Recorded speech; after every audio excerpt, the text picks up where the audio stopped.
पहला प्रश्न दिया गया है पर्यावरण की परिभाषा क्या है। पहला है एबायोटिक एवं बायोटिक घटक, दूसरा है समुद्र तल के नीचे पृथ्वी पर वस्तुएं, तीसरा है चीजें जो हमें घेरती हैं और चौथा है कोई नहीं। तो पर्यावरण क्या है? अनेक तत्वों से मिलकर बना है जो व्यवस्थित समूह में होता है। इसमें सभी घटक शामिल होते हैं, बायोटिक और एबायोटिक एवं बायोटिक। तो पहला विकल्प इस प्रश्न का उत्तर हो जाएगा। चलिए आगे बढ़ते हैं। निम्नलिखित अंतरराष्ट्रीय संस्थाओं में से कौन सी संस्था वन्य जीवन संरक्षण के प्रति समर्पित है? पहला है UNFPA, दूसरा है UNDP, तीसरा है IUCN और चौथा है WHO। तो वन्य जीवन संरक्षण के प्रति जो समर्पित है वह है IUCN। तीसरा विकल्प इसमें आपका उत्तर हो जाएगा। इसका फुल फॉर्म क्या है? International union for conservation of nature. तो ये जो संस्था है ये वन्य जीवन संरक्षण के प्रति समर्पित है। तीसरा विकल्प इस प्रश्न का उत्तर है। चलिए आगे बढ़ते हैं। कृत्रिम वर्षा के लिए मेघ बीजन के लिए प्रयुक्त रसायन है। पहला है सिल्वर नाइट्रेट, दूसरा है पोटेशियम ब्रोमाइड, तीसरा है सिल्वर आयोडाइड और चौथा है पोटेशियम नाइट्रेट। तो कृत्रिम वर्षा के लिए मेघ बीजन के लिए प्रयुक्त रसायन कौन सा है? Silver iodide. तीसरा विकल्प इसमें आपका सही हो जाएगा। चलिए आगे बढ़ते हैं, अगले प्रश्न पर चलते हैं। बायोडीजल तैयार किया जाता है। पहला है यूट्रिकुलेरिया, दूसरा है जेट्रोफा, तीसरा है देवदार और चौथा है यूकेलिप्टस। तो बायोडीजल तैयार किया जाता है जेट्रोफा से। इसमें आपका दूसरा विकल्प उत्तर हो जाएगा, जेट्रोफा। बायोडीजल का निर्माण जेट्रोफा, करकास, पोनगोमिया आदि के पौधों से होता है। देश का पहला बायोडीजल संयंत्र आंध्र प्रदेश में स्थापित किया गया था, तो ये भी याद रखिएगा। चलिए आगे बढ़ते हैं, अगले प्रश्न पर चलते हैं। विश्व ओजोन दिवस कब मनाया जाता है? पहला है 21 मार्च, दूसरा है 16 सितंबर, तीसरा है 25 अप्रैल और चौथा है 5 जून। तो विश्व ओजोन दिवस मनाया जाता है 16 सितंबर को। दूसरा विकल्प इसमें सही हो जाएगा। अगर आपसे पूछ लिया जाए कि ओजोन परत किस मंडल में पाई जाती है, तो समताप मंडल में। ये सूर्य से आने वाली पराबैंगनी किरणों को अवशोषित करती है, तो ये भी आपको याद रखना है। चलिए आगे बढ़ते हैं, अगले प्रश्न पर चलते हैं। सिल्वीकल्चर संबंधित है। पहला है वन एवं वन उत्पाद, दूसरा है सिल्क, तीसरा है फूल और चौथा है उर्वरक। तो सिल्वीकल्चर संबंधित है, किससे संबंधित है? ये संबंधित है वन एवं वन उत्पाद से। पहला विकल्प इसमें सही हो जाएगा। चलिए आगे बढ़ते हैं। निम्नलिखित में से किस जनपद में चंद्रप्रभा वन्यजीव अभयारण्य स्थित है? पहला है लखीमपुर खीरी, दूसरा है चंदौली, तीसरा है लखनऊ और चौथा है वाराणसी। तो चंद्रप्रभा वन्यजीव अभयारण्य चंदौली जिले में स्थित है। दूसरा विकल्प इसमें आपका सही हो जाएगा। चंद्रप्रभा वन्यजीव अभयारण्य की स्थापना 1957 में हुई थी, तो ये भी साथ में याद रखिएगा। चलिए आगे बढ़ते हैं, अगले प्रश्न पर चलते हैं। निम्नलिखित में से कौन द्वितीय श्रेणी का उपभोक्ता है? पहला है हाथी, दूसरा है सांप, तीसरा है शेर और चौथा है बकरी। तो द्वितीय श्रेणी का उपभोक्ता पूछा गया है, तो द्वितीय श्रेणी का उपभोक्ता है सांप। दूसरा विकल्प इसमें आपका सही हो जाएगा। तो प्रथम श्रेणी के जो उपभोक्ता होते हैं उनमें सभी शाकाहारी शामिल होते हैं, जैसे खरगोश है, गाय है, हिरन है। द्वितीय श्रेणी के उपभोक्ता में मांसाहारी और सर्वाहारी भी होते हैं। तो सांप जो है द्वितीय श्रेणी का उपभोक्ता है और तृतीय श्रेणी में उच्च मांसाहारी होते हैं। यानी ये प्रथम श्रेणी के उपभोक्ताओं का शिकार भी करते हैं और द्वितीय श्रेणी के उपभोक्ताओं का भी शिकार कर लेते हैं। तो इसमें आपका द्वितीय श्रेणी का उपभोक्ता पूछा गया था, दूसरा विकल्प उत्तर हो जाएगा। चलिए आगे बढ़ते हैं। झूम खेती होती है। पहला है केरल, दूसरा है बिहार, तीसरा है मेघालय और चौथा है तमिलनाडु। तो झूम खेती कहाँ पर होती है ये पूछा जा रहा है। तो झूम खेती की जाती है मेघालय में। ये पूर्वोत्तर भारत में की जाती है झूम खेती। भूमि की किसी बड़े भूखंड को साफ किया जाता है, उस पर जो खरपतवार घास वगैरह उगाती है उसे वहीं पर काट कर जला दिया जाता है और जो राख होती है उसे भूमि में ही मिलने दिया जाता है।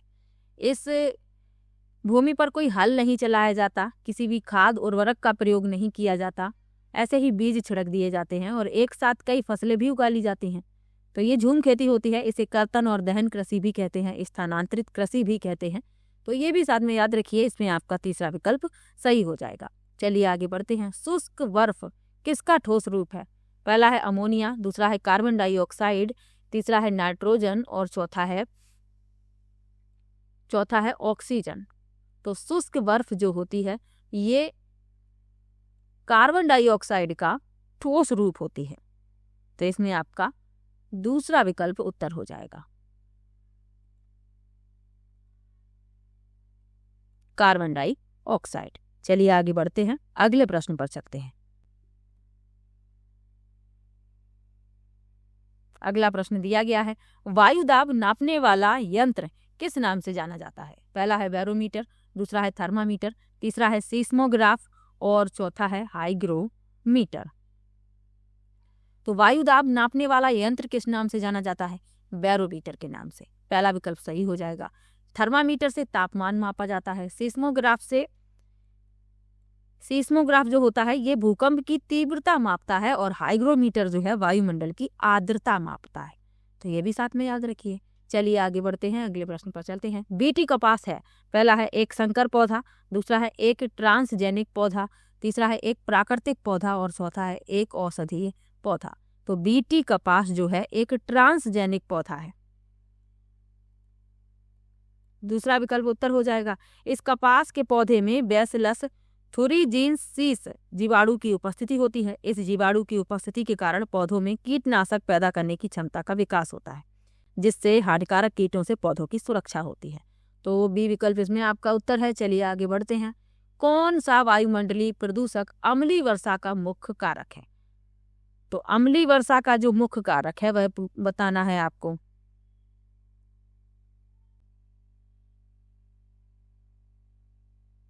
तो अम्लीय वर्षा का मुख्य कारण है सल्फर डाइऑक्साइड। पहला विकल्प इसमें आपका सही हो जाएगा। ये जो गैस है ये उद्योगों तथा वाहनों से उत्सर्जित होती है तथा वर्षा की बूंदों तथा ओस की बूंदों के साथ मिलकर अम्लीयता का गुण प्रदर्शित करती है। इससे फसलों तथा इमारतों को क्षति पहुंचती है और स्वास्थ्य पर हानिकारक प्रभाव भी पड़ता है। तो ये भी साथ में याद रखिएगा। चलिए आगे बढ़ते हैं, अगले प्रश्न पर चलते हैं। निम्न में से कौन सा सर्वाधिक उत्पादन पारिस्थितिकी तंत्र है? सर्वाधिक उत्पादन पारिस्थितिकी तंत्र है, पहला है उष्णकटिबंधीय वर्षावन, दूसरा है टुंड्रा, तीसरा है सवाना और चौथा है मरुस्थल।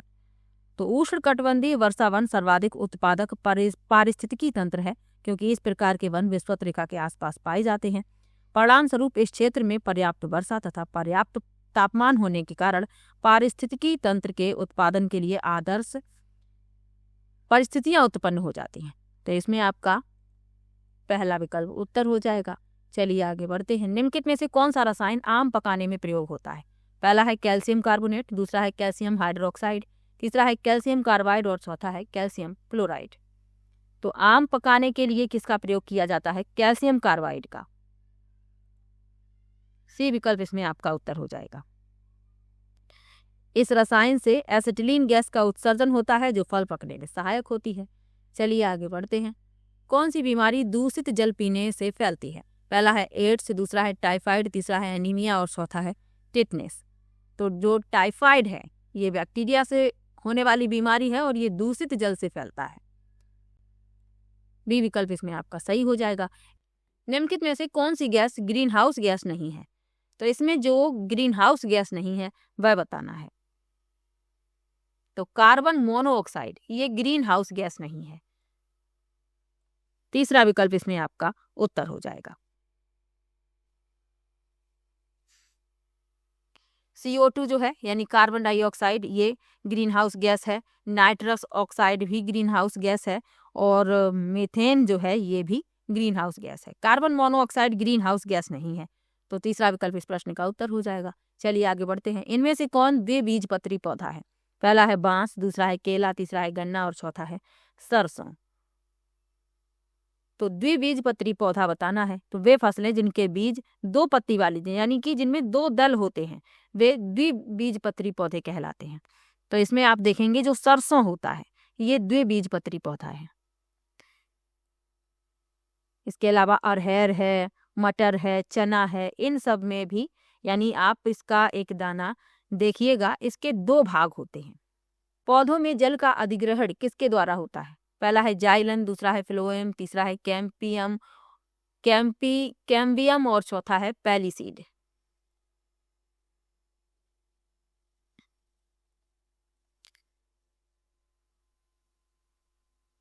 अगला प्रश्न है पौधों में जल का अधिग्रहण किसके द्वारा होता है?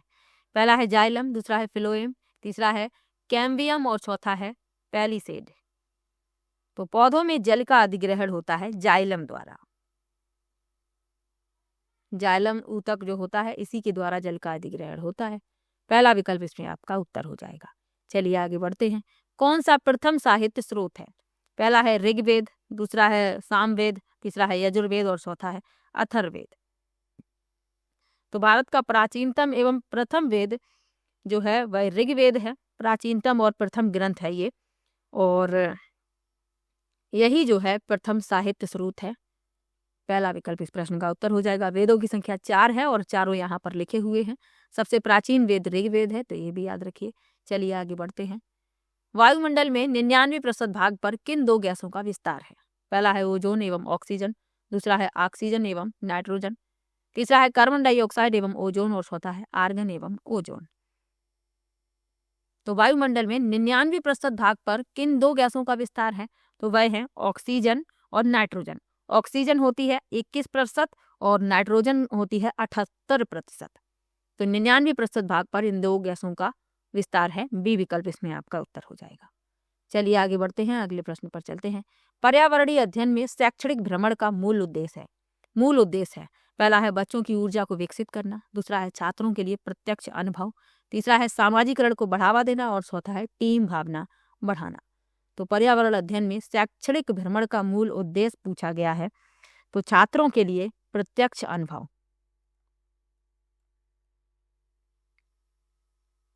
बी विकल्प इसमें आपका सही हो जाएगा। बच्चे स्वयं देखेंगे, स्वयं सीखेंगे। बी विकल्प उत्तर है। चलिए आगे बढ़ते हैं। कार्यकीय रूप से शुष्क मिट्टी की क्या विशेषता है? पहला है उसमें अधिक जल होना, दूसरा है पौधों को प्रकाश पर्याप्त नहीं मिलता, तीसरा है मिट्टी में लवण सांद्रता अधिक होगी और चौथा है मिट्टी कठोर होती है। तो कार्यकीय रूप से शुष्क मिट्टी की विशेषता पूछी जा रही है, तो मिट्टी में लवण सांद्रता अधिक होगी। सी विकल्प इसमें आपका उत्तर हो जाएगा। चलिए आगे बढ़ते हैं। सतत और व्यापक मूल्यांकन क्यों आवश्यक है? पहला है शिक्षार्थियों ने कितना नहीं सीखा है जानने के लिए, दूसरा है शिक्षार्थी की प्रगति निरंतर ना बनाए रखने के लिए, तीसरा है निरंतर मूल्यांकन होते रहने से शिक्षार्थियों में परीक्षा का अनावश्यक भय नहीं होता और चौथा है परीक्षा प्रणाली को महत्व देने हेतु। तो सतत और व्यापक मूल्यांकन से विद्यार्थी के अधिगम स्तर को जाना जा सकता है तथा आवश्यक उपचार किया जा सकता है, जिससे छात्र को अधिगम संबंधी समस्याओं के कारण अवरोध न उत्पन्न हो तथा साथ ही निरंतर मूल्यांकन से होने से विद्यार्थियों में परीक्षा का अनावश्यक भय भी ना रहे। तो इसमें आपका सी विकल्प सही हो जाएगा। चलिए आगे बढ़ते हैं। चरने वाले पशु वनस्पति को कैसे बदलते हैं? पहला है बीज प्रकीर्णन द्वारा, दूसरा है पर परागण द्वारा, तीसरा है चुनकर चरना और चौथा है रोग फैलाकर। तो घास चरने वाले पशु सभी वनस्पतियों को समान रूप से नहीं चरते, बल्कि कुछ ही वनस्पतियां अधिक खाते हैं, जिससे वे वनस्पतियां धीरे धीरे नष्ट हो जाती हैं तथा उनके स्थान पर अन्य वनस्पतियां उग जाती हैं। तो जो पशु होते हैं, ऐसा नहीं है कि जितनी भी वो घास चर रहे हैं उनमें से उन्हें कुछ ही पसंद होती है, सबको वो नहीं खाते हैं। तो चुनकर चरना इसमें आपका सी विकल्प सही हो जाएगा। चलिए आगे बढ़ते हैं। निम्नलिखित में से कौन से स्वस्थ अस्थियों के लिए आवश्यक हैं? कौन स्वस्थ अस्थियों के लिए आवश्यक है? पहला है पोटेशियम एवं विटामिन के, दूसरा है कैल्शियम एवं विटामिन ई, तीसरा है कैल्शियम एवं विटामिन सी और चौथा है कैल्शियम एवं विटामिन डी। तो स्वस्थ अस्थियां यानी हड्डियों के लिए तो एक तो कैल्शियम आवश्यक है हड्डियों के लिए और एक विटामिन डी। और विटामिन डी जो होता है सूर्य के प्रकाश में पाया जाता है। सुबह जब सूर्योदय होता है उस प्रकाश में पर्याप्त मात्रा में विटामिन डी होता है। तो कैल्शियम की आवश्यकता होती है स्वस्थ हड्डियों के लिए और विटामिन डी की। डी विकल्प इस प्रश्न का उत्तर है। अगला प्रश्न है विश्व की सबसे ऊंची चोटी का क्या नाम है? पहला विकल्प है माउंट केटू, दूसरा है माउंट एवरेस्ट, तीसरा है माउंट कंचनजंगा और चौथा है माउंट धौलागिरी। तो विश्व की सबसे ऊंची चोटी है माउंट एवरेस्ट, जो नेपाल में स्थित है। नेपाल में इसे सागरमाथा कहते हैं, तिब्बत में इसे चोमोलुंगमा कहते हैं। तो ये भी साथ में याद रखिएगा। चलिए आगे बढ़ते हैं, अगले प्रश्न पर चलते हैं।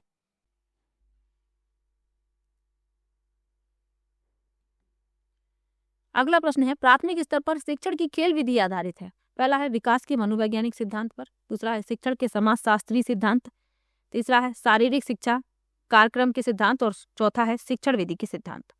तो प्राथमिक स्तर पर शिक्षण की खेल विधि आधारित है शिक्षण विधि के सिद्धांत पर।